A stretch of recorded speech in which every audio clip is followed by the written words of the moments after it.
मरीजों का इलाज अस्पताल में कैसे करवाइएगा, क्योंकि मरीज जहां इलाज करवाने जाएंगे वहां पर दवा ही नहीं रहेंगे। बिहार में स्वास्थ्य सेवाओं की हालत बहुत ही ज्यादा खराब है। प्रदेश के जिला अस्पतालों में 40% तक दवाइयों की कमी है। मरीजों को महंगी दवाइयां बाहर से खरीदनी पड़ती है।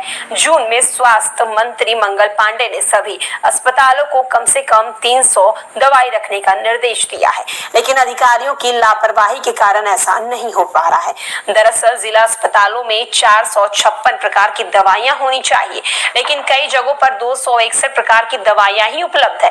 पटना में 556 में सिर्फ 273, मुजफ्फरपुर में 257, भागलपुर में 319 और गया में सिर्फ 290 प्रकार की दवाइयां ही मिल रही है। अनुमंडल अस्पतालों का भी यही हाल है। वहां 313 प्रकार की दवाइयां होनी चाहिए, लेकिन कहीं पर भी पूरी दवाइयां उपलब्ध नहीं है।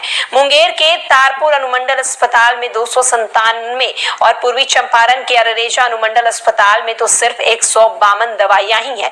कम्युनिटी हेल्थ सेंटर की भी दवाइयां में भारी कमी आई है।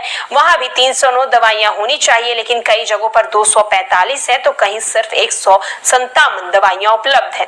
दवाइयों की कमी का एक मुख्य कारण क्षेत्रीय और जिला औषधि भंडार में दवाइयां का ना होना है। जिला अस्पताल, अनुमंडल अस्पताल और दूसरे अस्पतालों को यहीं से दवाइयां मिलती हैं। क्षेत्रीय औषधि भंडार केंद्र में से दवाइयां जिला औषधि भंडार में भेजी जाती हैं।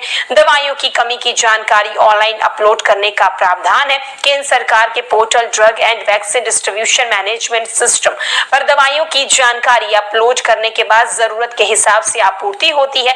इस पोर्टल पर अस्पतालों में दवाइयों का स्टॉक और कमी दोनों देखी जाती है। स्वास्थ्य विभाग ने ये व्यवस्था की है कि अगर Bihar medical service and infrastructure corporation limited से दवाइयों की आपूर्ति नहीं हो पाती है तो सिविल सर्जन और मेडिकल कॉलेज जरूरी दवाइयां खरीद सकते हैं और इसके लिए उन्हें पैसे भी दिए जाते हैं।